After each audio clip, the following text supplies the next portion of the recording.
Nah, uh, sudah saya sebutkan sebelumnya bahwa primary key itu merupakan parent, utamanya itu di primary key, sedangkan ID customer itu child, yang ini merupakan child atau foreign key-nya. Jadi itu ID customer yang ada di tabel transaksi itu nanti sumbernya langsung ke customer, ID customer yang ada pada tabel customer ya. Jadi gini, transaksi, kalau kita bicara mengenai transaksi, tadi di kasus disebutkan bahwa satu customer bisa melakukan berbagai transaksi. Satu customer, berarti satu di sini, satu customer lakukan berbagai macam transaksi. Transaksinya banyak. Berarti one, two, many. Many itu banyak. One, two, and. Kemudian sama nih, kasir. Contoh kedua ada kasir. Kasir bisa seorang kasir bisa melakukan berbagai macam layanan transaksi. Satu kasir bisa melakukan berbagai macam layanan transaksi. Bercabang di sini nanti transaksinya. Nah, apa sih hubungannya dengan primary key, foreign key? Jadi yang primary key itu ada di utamanya gitu. Berarti ada di sini kan. Satu customer layani berbagai macam transaksi. Foreign key-nya di sini.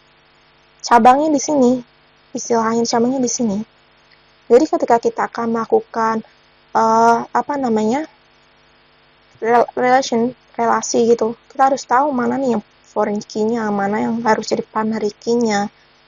Nah, secara otomatis kita bisa menggunakan tanda ini. Ini ada lagi nih one to n, ada lagi nih di bawah nih one to n, tapi bedanya tidak garis-garis putus ya. Ini saya kasih intermezzo dikit perbedaannya. Jadi yang tidak garis putus itu artinya ada relasinya kuat gitu, misalkan gini-gini. Kalian membuat yang nomor HP itu, masalah nomor HP kasir, udah balik lagi, membuat tabel buat nomor HP kasirnya. Otomatis antara tabel nomor HP kasir dengan tabel kasir pasti harus jadi satu gitu, harus berhubungan. Nggak mungkin nomor HP kasirnya itu sendiri gitu, nggak mungkin. Kalau misalnya nomor HP kasirnya sendiri, kita bagaimana bisa kita mengetahui kalau misalnya itu nomornya si kasir kan? Jadi kita menggunakan relasinya one to n yang ini, yang nggak ada garis putusnya.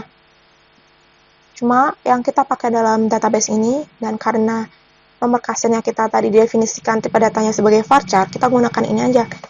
Sebenarnya kalau misalnya ini lebih mudah ya, langsung diklik aja bisa. Misalnya nih ID kasir, kita klik yang merupakan foreign key-nya, kita klik ya. Klik pertama kali itu foreign key. Kita klik, terus sekali aja. Terus kita klik yang ini, primary key yang di ID kasir di tabel kasir. Sudah ada hubungannya. Namun, di sini ada kolom baru nih. Kasir underscore ID kasir. Integer tipe datanya 11. Percuma dong kita definisikan ID kasir yang di atas ini sebagai foreign key. Maka dari itu, karena saya sudah mendefinisikan ID underscore kasir ini sebagai foreign key, saya akan melakukan relasi data secara manual ya. Jadi, ini saya undo dulu. Oke. Kemudian kita klik ID kasir yang merupakan foreign key. ID kasir boleh, ID barang boleh, terserah. Atau mau ID barang dulu. Oke, ID barang. ID barang kita klik yang merupakan foreign key di transaksi. Klik 2 kali. Kita klik bagian bawah ada kolom index foreign keys. Kita klik foreign keys. Foreign key namanya, nama foreign key-nya ID customer. ID customer. Tabel yang akan kita jadikan referensi, primary key-nya di mana? Tadi ada ID barang ya. Urut dulu lah. ID barang yang jadi primary key-nya di sini nih. Di tabel barang. Berarti referensi tabelnya tabel barang. Kemudian kita klik ID barang. Referensi kolomnya ID barang. Sudah deh. Terus kalau misalnya kita mau mengetahui relasinya gimana? Ini kalian klik sini. Ini klik kanan edit relationship. Kita klik bawah nih ada foreign key, kita klik foreign key. Nah, Nih, kita bisa mengetahui hubungan antar tabel dari sini nih. ID underscore barang pada transaksi, tabel transaksi merupakan foreign key. Sedangkan ID underscore barang pada referensi tabelnya barang, itu merupakan PK, primary key.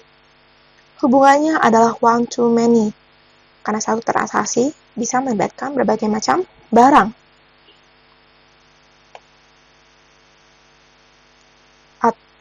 Terus,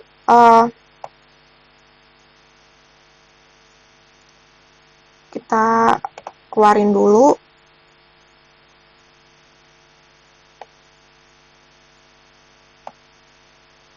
Kemudian ada ID customer. Oh, sorry. Ada masalah di sini nih. Karena tadi saya bilang satu transaksi banyak barang, tapi saya relasinya malah satu barang itu bisa berbagai transaksi. Ini banyak gini. Ada kesalahan di sini. Kita ganti ID barangnya. Kita tambahin ID transaksi. ID barang yang di sini kita ilangin.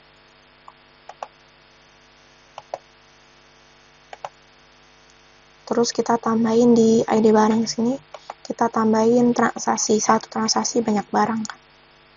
Kita tambahin ID transaksi.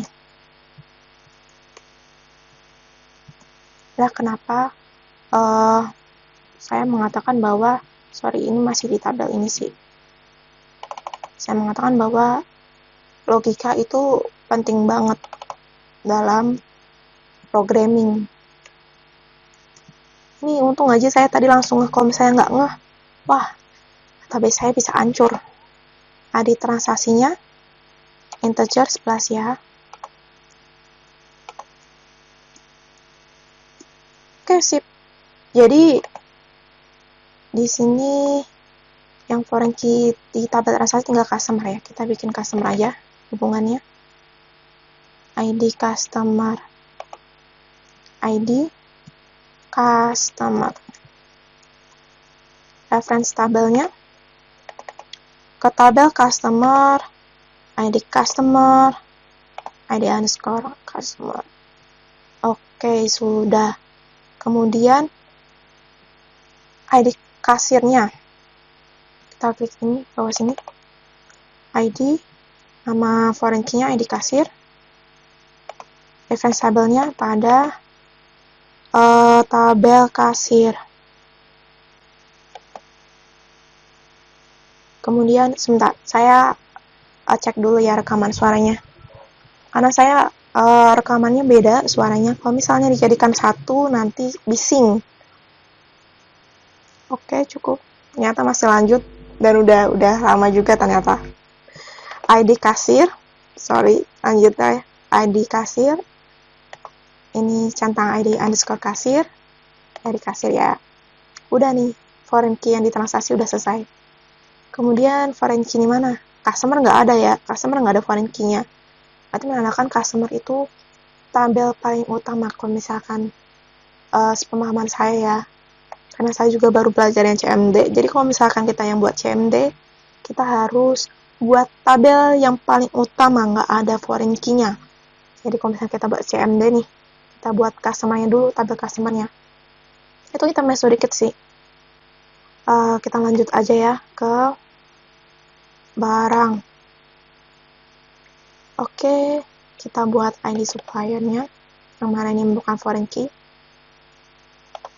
Nama foreign key-nya ID supplier. Sorry. ID supplier. Referensi tabelnya ke tabel supplier ya. Pasti ID supplier centang, ID underscore supplier. Kemudian ada ID transaksi nih. Satu transaksi banyak barang tadi. Yang agak error di situ. ID underscore transaksi. Referensi tabelnya ke transaksi. ID transaksi. Sudah. Foreign key di barang udah selesai. Kita lihat ke bawah. Udah selesai ya.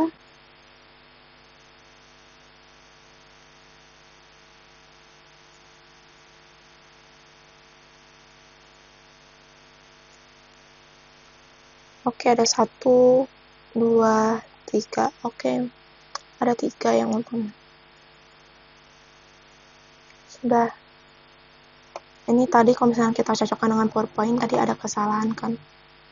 Ini ada 4 sama, cuma di sininya nih. Yang tadi rawan, logika salah ini rawan di sini nih. Satu transaksi banyak barang, atau satu barang banyak transaksi. Kalau misalnya kayak gini kan berarti satu barang banyak transaksi ya. Inilah kenapa saya tadi memaparkan pendahuluannya dulu untuk membentuk logika kita kan. Saya aja salah, apalagi kalau misalnya kalian yang tidak tahu dasarnya kan. Balik lagi, biar nggak terlalu lama. Kemudian udah selesai nih. Kita klik database, forward engineer. Nah, ini saya sudah ada start connection-nya ke localhost. Kalau misalkan kalian nggak ada tulisan localhost, kita klik ini, tanda panah ke bawah, terus manage start connections. Klik, terus misalnya ya, saya klik dulu. Misalnya kan kayak gini kan, kalau misalnya nggak ada nama koneksinya kan. Ini kalian isi connection namanya. Mau localhost, apa terserah. Kalau saya kasih localhost ya. Ininya dibiarkan, ini dibiarkan, ini biarkan, terus as connections. Karena saya sudah punya koneksinya localhost, jadi tidak perlu buat lagi. Di localhost, as connection. Ini tidak apa-apa. Nggak ada masalah, cuma tuh ini nanti ada apa ya, kayak ada yang tidak disupport gitu dalam SMPP ini, setahu saya gitu. Continue anyway aja, terus oke. Sudah close. Kemudian kita next lagi, tunggu.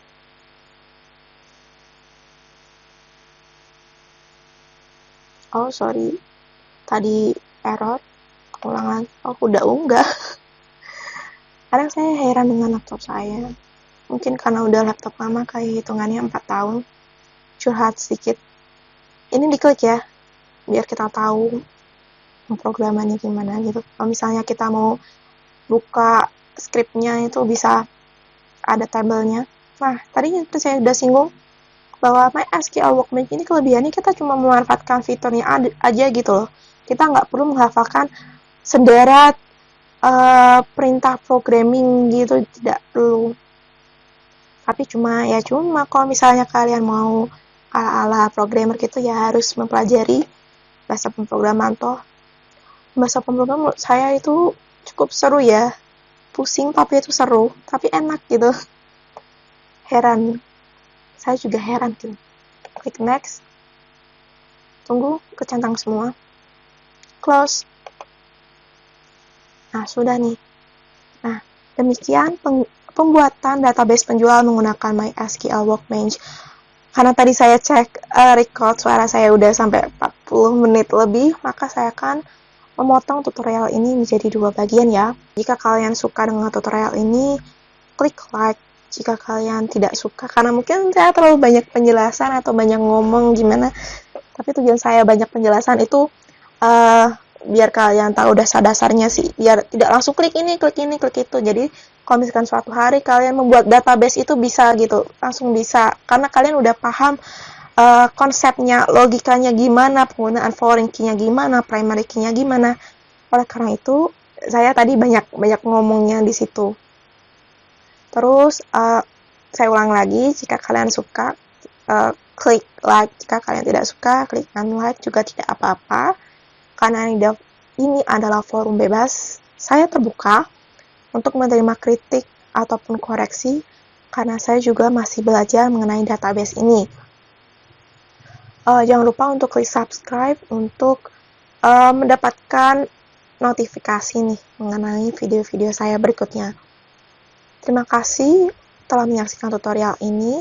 Sampai jumpa di video tutorial berikutnya.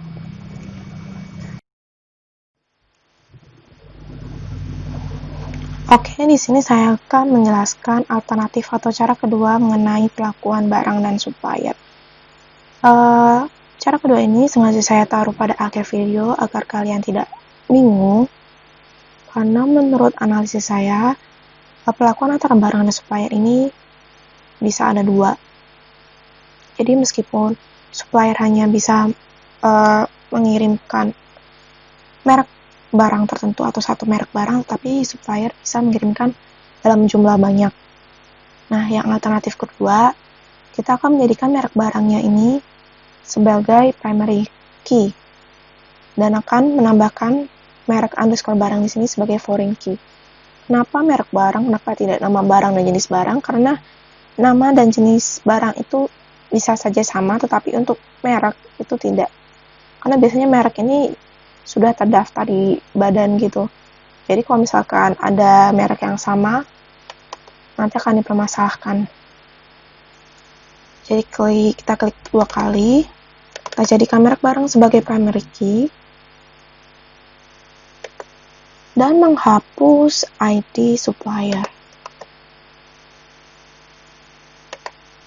Secara otomatis nanti foreign key-nya di sini juga kehapus ya yang ID suppliernya. Sudah, terus kita lihat nih di sini merek barangnya tipe datanya varchar ya. Maka dari itu kita akan membuat foreign key-nya di sini tipe datanya tuh merek underscore barang tipe datanya varchar juga. Karena parent key dan foreign key itu harus sama data type-nya, tidak bisa yang merek underscore barang yang di tabel barang itu varchar, terus nanti yang merek underscore barang di tabel supplier itu integer. Itu nanti akan error ya. Kemudian kita klik di sini, kita klik 2 kali pada tabel supplier. Terus kita tambahkan, klik 2 kali di bawah sini, kita tambahkan merek barang. Ini varchar